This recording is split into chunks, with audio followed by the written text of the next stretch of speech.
Salamat sa kapangyarihan ng mahiwagang hangin.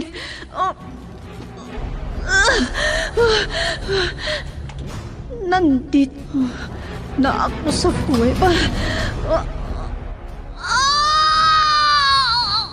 Aray ko!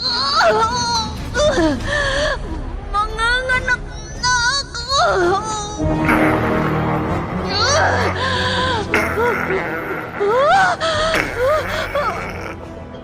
Bayawak!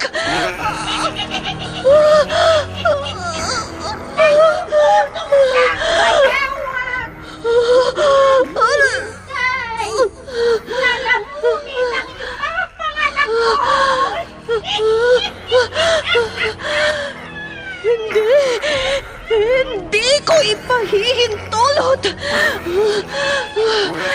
Bathala ng hangin! Iligtas mo ang lahi mo!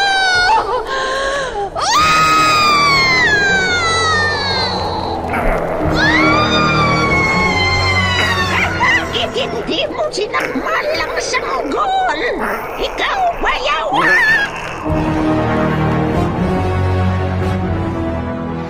Immortal.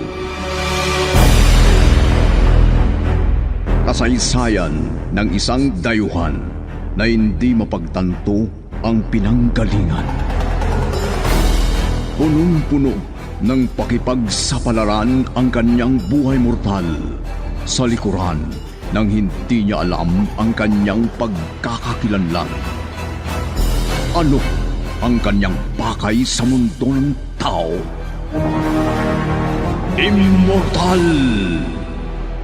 Naiibang nobela na inyong mapapakinggan sa oras na ito mula Lunes hanggang Sabado. Nobela at sa panulat ni Leti Astudillo Aquino at sa direksyon ni Lubimin Aquino Sr. Mula sa Lovelet Artist and Talent Center Drama Productions, handog sa inyo ng #1 and most trusted radio network in the country, Bombo Radio Philippines. Basta Radio Bombo! Immortal!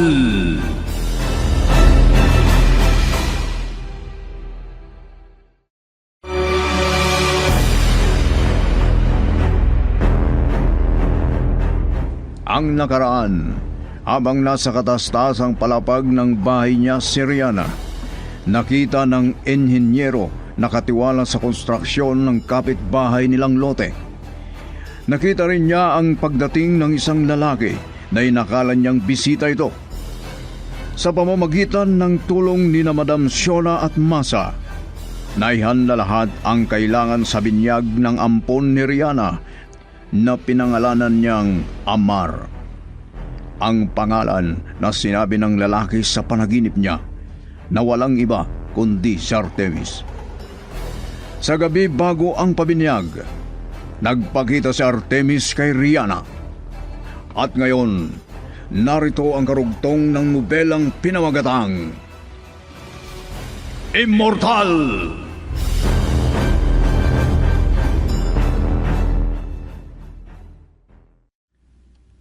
Parang nagugulat kang nakatingin sa akin. Magkapit-bahay na tayo sa madaling panahon. Kaya gusto kitang makilalang lubusan. Ganun ba, sir? Pabibinyagan mo na raw ang anak mo. Pwede bang ako ang isang sponsor? Ha? Parang di ko maihiwalay ang mga mata ko sa mga mata niya. Parang natatakot ka sa akin. Di naman po, sir. Maintindihan kita. Mabait ka. At hindi ka basta-basta mananiwala o nagtitiwala sa di mo lubos na kilala. Huwag kang mag-alala.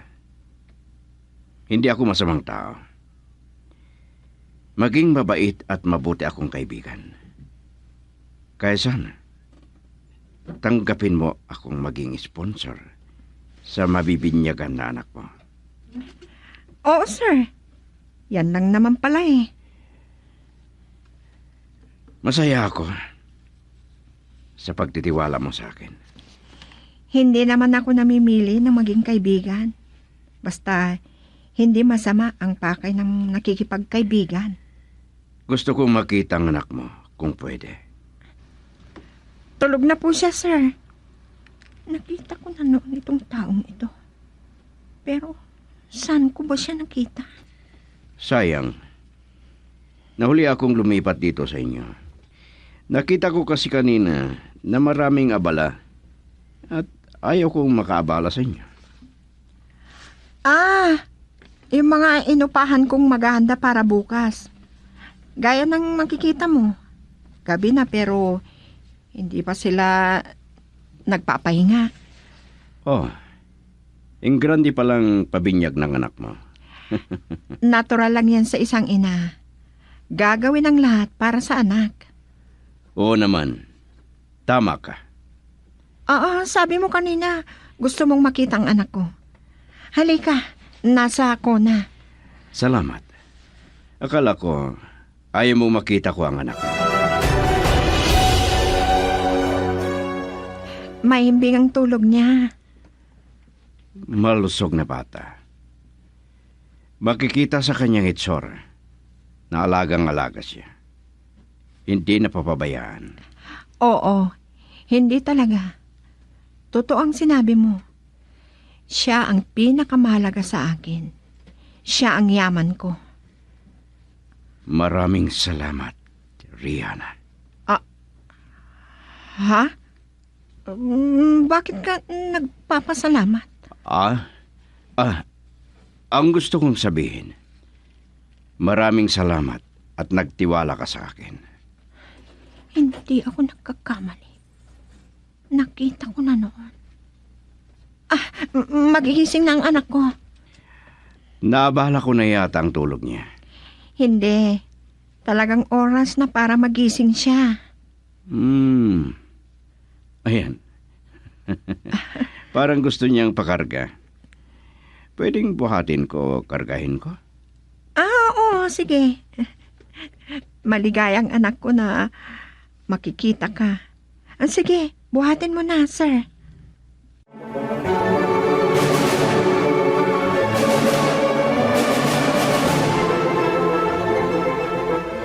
Naniniwala kong hindi ka masamang tao, sir.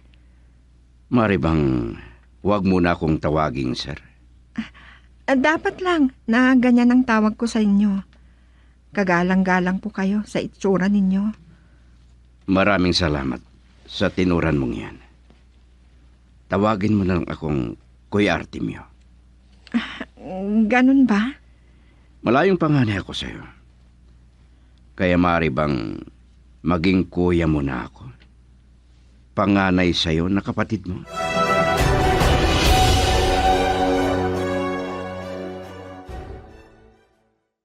Dalawa ang pagkatao ko. Pero gusto kong anuman ang makita sa akin ni Rihanna. Nakakaiba sa akin. Ay parang walang anuman sa kanya. Wala sanang maging kamangha-mangha sa kanya. Wala siyang ikakagulat. Maging panaginip lang sa kanya ang mga nakita niya mula nung dumating sa kanya si Amar. Magkakaibang bagay na nakita niya kay Amar. At ang kanyang damdamin ay 100% na galing sa kanya na lahing buhawi.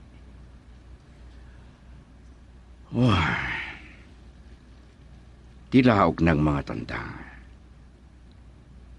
Palatandaan yon na malapit ng mag-umaga o magbukang liwayway.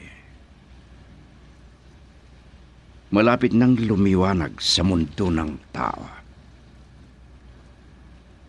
Tanda ng pag-ikot ng 24 na oras.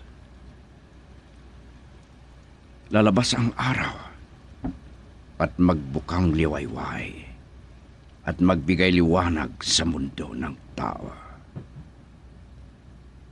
Gagala na ang mga tao. Harapin nila ang kani-kanilang kabuhayan. Pagkatapos, lulubog ang araw. Pagkaraan ng 12 na oras na pagtatrabaho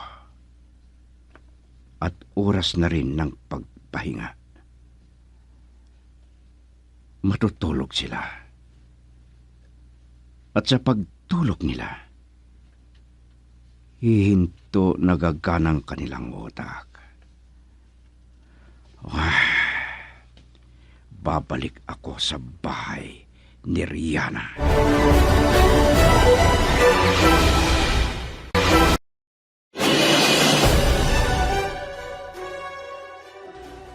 Sa pamamagitan ng injeksyon na ito, wala nang kakaibang mararamdaman niya.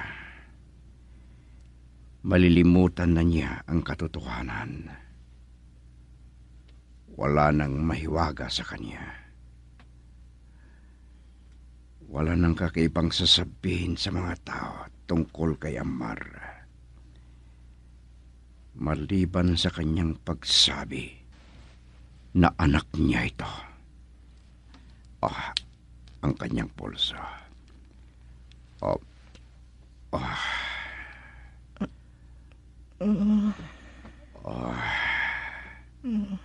Ayan, Rihanna. Epekto ng gamot at dadaloy sa mga ugat mo hanggang makarating sa utak mo. Mula ngayon, marami ka nang makakalimutan. Mabubura sa isipan mo ang tungkol sa sarili mo. Pero di mo malilimutan ang pag-alala at pagmamahal mo kay Ammar. Maging iba ka sa mga dati mong kakilala at kaibigan. Pero papasalamatan kanila dahil sa mga kaibang magagawa mo na pabor sa kanila. Dahil lahat kay Ammar. Ayan. Tapos na.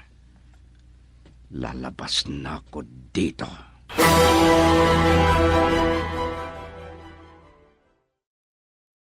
Giniginaw ako. Malamig ang simoy ng hangin. Nakabukas palang pintuan sa may balkonahe. Nakalimutan ko palang isara bago ako natulog. Sa bagay, mahimbing ang tulog ng anak ko sa higaan niya. Pero, isasara ko ang pinto. Madilim na rin. At baka ginawin si Ammar.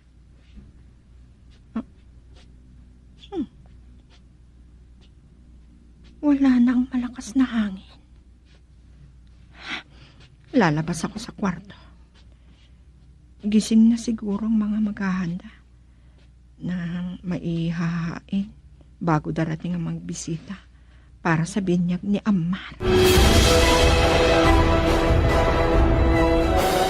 Ilabas mo na ang sasakyanador. Baka pagmadaliin ka ni Aris kung hindi mo pa nailabas sa garahe ang sasakyan natin. Opo, madam. Masyadong adelantado kasi si Aris. Ang gusto niya kasi, automatic lahat ang kilos. Naku, Ador, huwag mo nang pansinin. Grabe. Alam mo naman kung paano tatuhin ang kanyang ama. Oo nga eh. Walang hihilingin nito na di ibibigay ni Gadon sa anak. At ora-orada o ora mismo. Ganon ang pamamaraan niya para ipadama niya ang pagmamahal niya sa kanyang mga anak, Ador. Sige na, galaw ka na. Ang dami mo pang salita kasi. Opo, madam.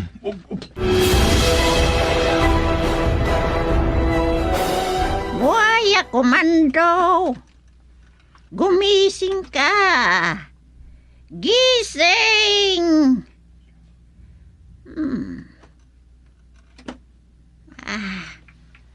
May sakuna o unos na darating.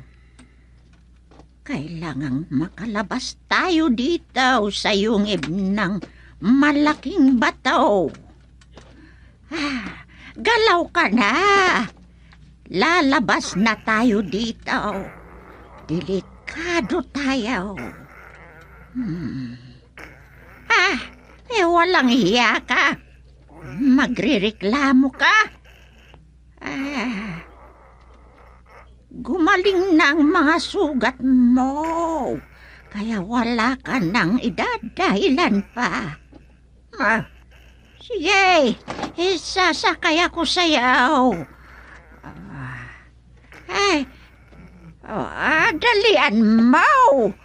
Bilis ang galaw bago mahuli ang lahat. Gagapang ka na. Sige na, bilis. Lindaul! Mamay Lindaul! Ay, bilisan mo!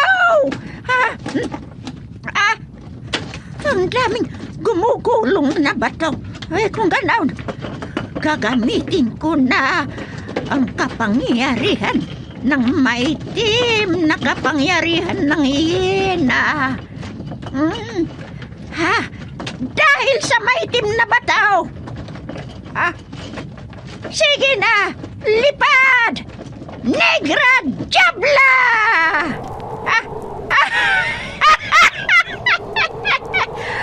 Bahala ka na sa buhay mo, Buhaya Komando! Magkikita na lang tayo pagkatapos ng unos. Gagamitin mo rin ng kapangyarihan na taglay mo! Ang anak ko. Akala ko may kumuha na sa kanya. Akala ko may bumuhat na sa kanya. Tumatawa ka, Amar? Bakit? Tapos na ang binyag mo. Nabinyagan ka na sa pangalan mong Amar. Pero, bakit kaya? Masama bang pangitain ng Lindor? Pero bakit? Bakit nagkakagulong mga tao? Ariana! Sino ka? Huwag mo akong lapitan. Ariana, di mo na ako kilala. Ha? Oo nga pala. Ikaw pala si engineer. Sorry. Ano kayang nangyari kay Ariana? Parang di niya na ako kilala. Nagtataka ako. Anong nangyayari? Madam, delikado. Anong delikado ang ibig mong sabihin? Nag-aalala na si Madam Zuna. Hindi niya makita ang mga bata. Ano? Oh. Nandyan lang sila. Nagkagulo ang mga tao kanina dahil lumindol kasi. Walang nangyari sa mga nakahain na pagkain. Ang sasarap pa naman ng mga putahe. Nahulog lahat sa semento. Sayang talaga. Di bale, busog naman ang lahat ang dumalo. O sige na, sabihin mo sa mga kasama na ayusin na lahat ng mga nagamit. Gusto na naming magpahinga ni Amar. Rihanna! Sandali lang! Sabihin mo sa mga tao na umuwi na sila. Bumalik na sila sa mga bahay nila. Ano? Ano ang nangyayari? Bakit ganon? Parang wala naman narinig si Rihanna. Ba't ganon? Anong nangyayari sa kanya? Nakakapanibago ang mga galaw niya. Nakapagtataka na hindi maintindihan.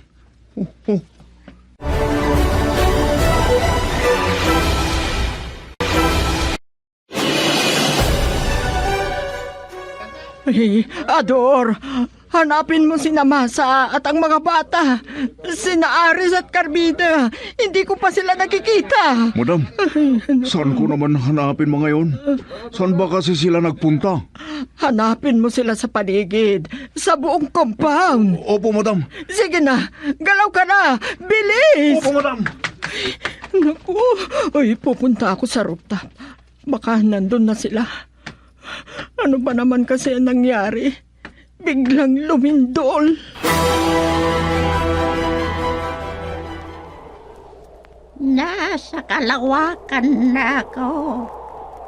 Bahala na kung saan ako makarating. Kung saan ako dadalhin ng hangin.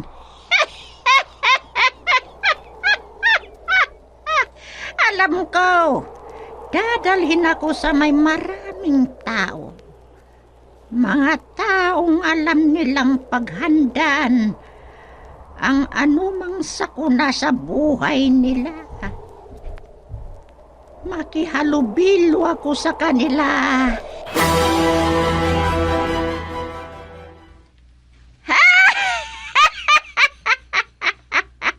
Maganda ang tanawin ng nakikita ko sa baba. Pero bakit nagtatakbuhan sila? Bababa ako sa lugar na walang makakita sa akin.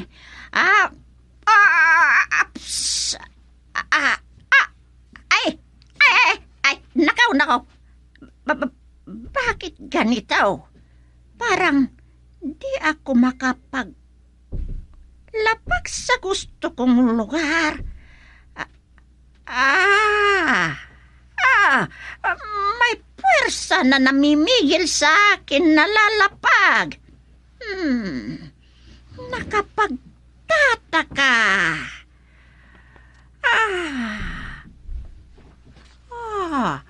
Ang kulay abo na ulap na parang lalagyan ng ice cream. O apa?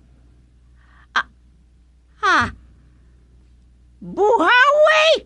Ay nakaw! Sasalubungin ako ng buhawi! Hindi maganda ito! Kailangang makalapag ako sa lupa. Hindi ko hayaang salubungin ako ng buhawi. Alam ko na ang gagawin ko.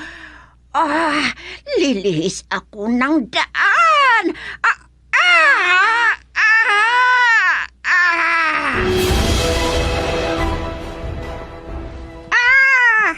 Ano itong lugar na nilapagan ko?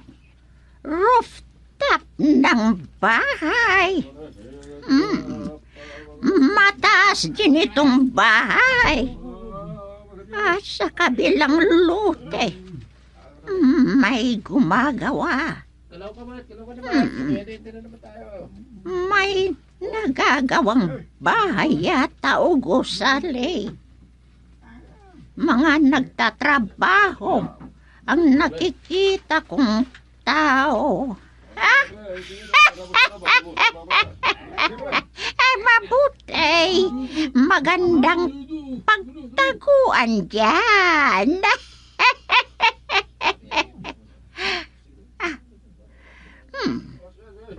May naamoy ako. Magtago na ako. Masa! Nasa na kayo, Masa? Matandang babae. May hinahanap siya. Ano kaya kung magpakita ako sa kanya? Palitan ko ang itsura ko. Linlangin ko siya. Parehas kong matanda. Maganda ang kanyang damit. Kung ganon, kailangang maganda rin ng damit ko. Ang salamangka ng maitim na kapangyarihan.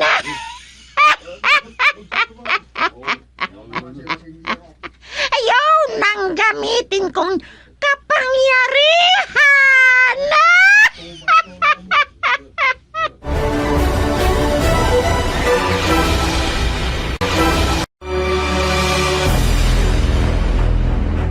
Ano pa ang mga susunod na mangyayari sa bagong nobela na aming pinamagatang Immortal? Nobela at sa panulat ni Leti Astudillo Aquino at sa direksyon ni Luvimin Aquino Sr. Mula sa Lovelet Artist and Talent Center Drama Productions, inihandog sa inyo ng #1 and most trusted radio network in the country, Bombo Radio Philippines. Basta Radio Bombo!